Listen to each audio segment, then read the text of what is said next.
ये जगह जरूर किसी समय आस्था का बड़ा केंद्र रहा होगा। ये पूरी जगह दिलचस्प है और हर मान्यता, हर कहानी इस जगह को इंद्र के वज्र से जोड़ती है।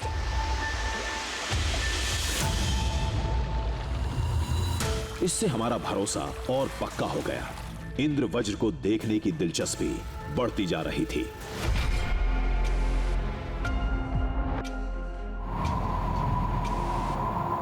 लेकिन दिन ढल चुका था। अब सुबह तक का इंतजार करना होगा। शाम का वक्त हो चुका है, लेकिन अभी ऐसी कोई गुंजाइश यहां नहीं दिख रही है कि इंद्र वज्र आपको नजर आ सके। तो हमारे पास सिर्फ एक ही विकल्प बचता है, और वो विकल्प सिर्फ ये है कि हम यहाँ पर आज कैंप करें और उसके बाद सुबह होने का इंतजार करें, क्योंकि सुबह एक बार फिर से इन घाटियों के बीच आपको वो नजर आएगा जो कहीं और नजर नहीं आता है।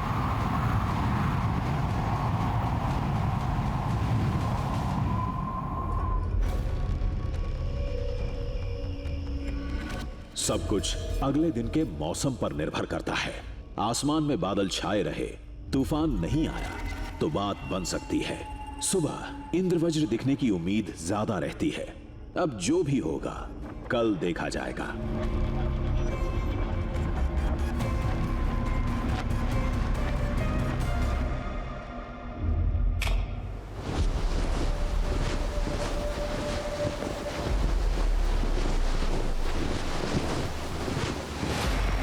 सुबह हालात और बेकाबू हो गए। घाटी धुंध और कोहरे से भरी थी।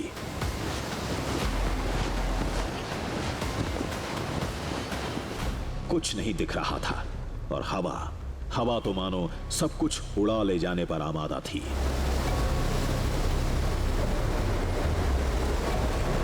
जो घाटी है अभी बिल्कुल नजर नहीं आ रही है। चारों तरफ वो कोहरे से घिरी हुई है।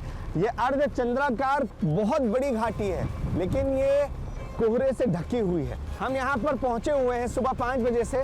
अभी जो वक्त है वो देखिए सुबह 5:30 से ज्यादा का हो चुका है, लेकिन अभी भी यहाँ कुछ और नजर नहीं आ रहा है, सिर्फ धुंध नजर आ रही है।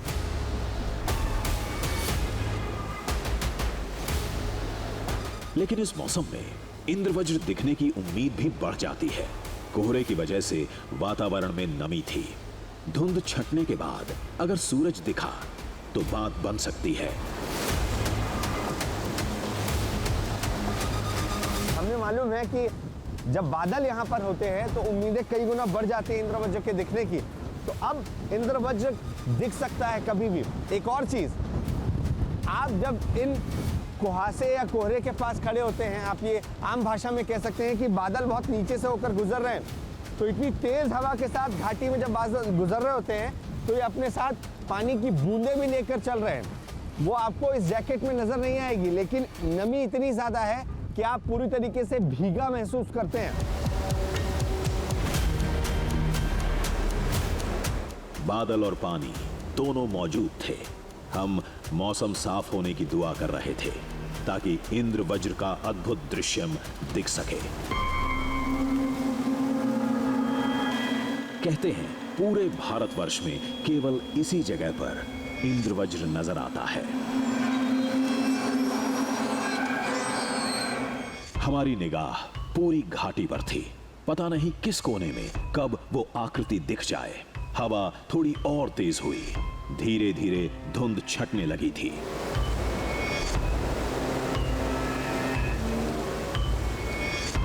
अब उम्मीद देखिए कैसे बढ़ती जाती है। ये तेज हवाएं बेशक आपको परेशान कर रही हो, लेकिन जिस हिसाब से मौसम साफ हो रहा है, आप देखिए चारों तरफ आपको अब पेड़ पौधे भी नजर आ रहे हैं। जो तमाम पीक्स हैं वो अब यहाँ से साफ नजर आने लगे हैं। आप देखिए अब उम्मीद बढ़ रही है कि कभी भी इंद्रवज्र नजर आ सकता है, और हमारी कोशिश यही है कि हम यहाँ पर मौजूद रहे, डटे रहें। मौसम साफ हो रहा था। आसपास की चोटियां दिखने लगी थीं। हवा भी मध्यम थी। सूरज की किरणें खिलने की कगार पर थीं। इन सब का एक ही मतलब है, इंद्रवज्र दिखने का अब पूरा मौका था। इंतजार सिर्फ एक चीज का है जिसके लिए हम यहाँ पहुंचे हैं, यानी इंद्र वज्र, वो कभी भी इस घाटी में नजर आ सकता है क्योंकि धूप खिल रही है और उसकी परछाई के साथ ही, मतलब आप जब यहाँ खड़े होते हैं नीचे की ओर देखते हैं तब आपको अपनी परछाई इंद्र वज्र के बीच में नजर आती है। और यही आकृति देखने के लिए हम लगातार इंतजार कर रहे हैं, हम लगातार डटे हुए हैं। कभी भी वो देखने को मिल सकता है और वो तस्वीर हम आपको दिखाएंगे, आप तक पहुंचाएंगे। केवल उम्मीद थी, भरोसा नहीं। अक्सर मौसम साफ होने के बावजूद इंद्रवज्र नहीं दिखता और लोग निराश लौट जाते हैं, लेकिन हमने उम्मीद का दामन नहीं छोड़ा था। नजरें घाटी पर टिकी थीं। तभी अजय भाग करो, इंद्रवज्र दिख रहा है, दौड़ करो।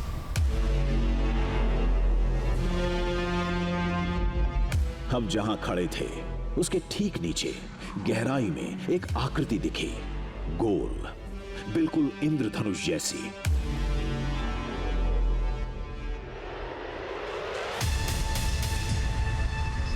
कई रंगों से भरी, यही इंद्रवज्र था।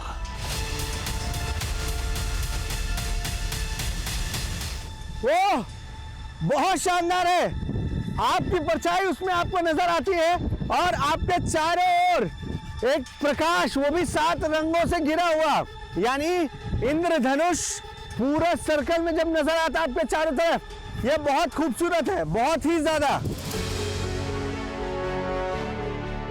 ये एक अद्भुत दृश्य था।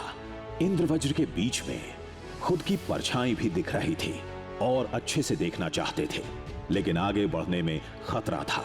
ड्रोन से कोशिश की तो इंद्रवज्र की तस्वीर पूरी साफ हो गई।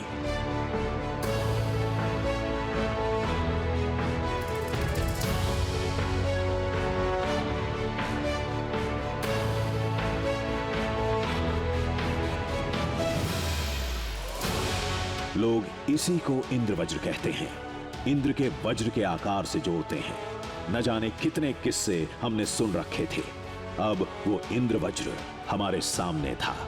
इसका दिखना किसी आश्चर्य से कम नहीं माना जाता।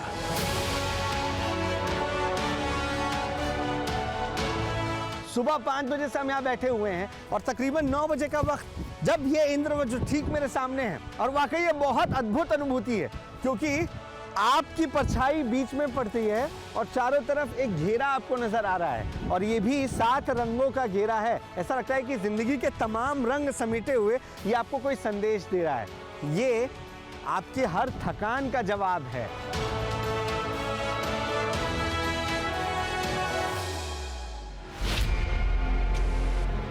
कुछ देर बाद इंद्रवज्र की वो आकृति गायब हो गई, लेकिन वो अद्भुत पल कैमरे में हर एंगल से कैद हो चुके थे।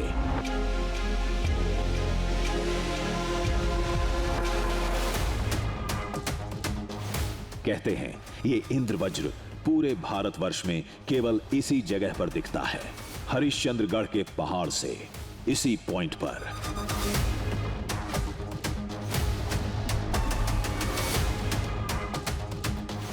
ये आकृति वाकई हैरत अंगेज थी, इंसानी सोच से परे।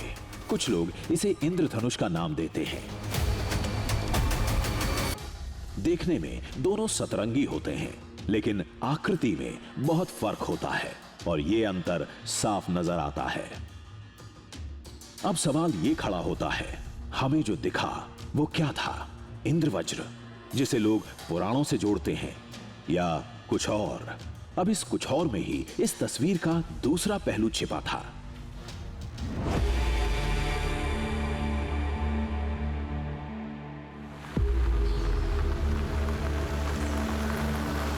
जिसे समझने के लिए हम दिल्ली में एक विशेषज्ञ के पास पहुंचे, उन्हें सारा मामला समझाया, हर तस्वीर दिखाई, और जो बात पता चली उससे हम हैरत में पड़ गए।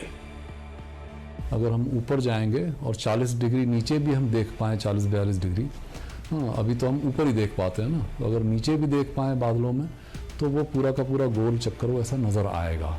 तो ये कोई अचंभा सा नहीं है, लेकिन चूँकि हम ज़मीन पे रहते हैं और हमेशा वो आधा हिस्सा हम नहीं देख पाते हैं, तो इंद्रधनुष का एक जो हमारे मन में बना हुआ रहता है वो आधे गोले का ही बना रहता है। तो वहाँ पे वो जगह ऐसी बाई चांस ऐसी जगह होती होगी जहाँ से कि वो 40 डिग्री नीचे भी देख पाते होंगे, 40-42 डिग्री नीचे भी देख पाते होंगे। तो वो पूरा का पूरा आसमान अगर आप 40 डिग्री ऊपर और 40 डिग्री नीचे अगर ऐसा आप देख पा रहे हैं तो पूरा गोला नज़र आएगा। जिसे सब इंद्रवज्र कहते हैं, विज्ञान की नजर में यह सर्कुलर रेनबो था, जो एक तरह का इंद्रधनुष ही होता है। जानकारों के मुताबिक इंद्रधनुष का आकार भी गोल होता है, लेकिन जमीन से वो आधा ही दिखता है। धनुष के आकार का ऊंचाई से देखने पर इंद्रधनुष भी गोल नजर आता है। इंद्रधनुष के तो 2 इंद्रधनुष बनते हैं वैसे, एक प्राइमरी इंद्रधनुष कहते हैं, एक सेकेंडरी इंद्रधनुष बनता है जो उसके ठीक ऊपर होता है। ये जो प्राइमरी इंद्रधनुष होता है वो 40 से 42 डिग्री के बीच में होता है। जो उससे ऊपर वाला होता है वो 50 से 53 डिग्री, उधर 3 डिग्री का 50 से 53 डिग्री के बीच में होता है। तो वो भी दिख सकता है, नीचे भी उसका भी पूरा गोला दिखेगा। अगर हम वैसी जगह चले जाएं जहाँ से नीचे भी आपको 50 से 53 डिग्री नज़र आता हो। दावा था कि इंद्रवज्र केवल उस पहाड़ की चोटी पर दिखता है, लेकिन कई बार उड़ते हवाई जहाज की खिड़की से भी बादलों में इंद्रवज्र जैसी आकृति दिखती है। लेकिन इन सबसे पहला पक्ष कमजोर नहीं होता।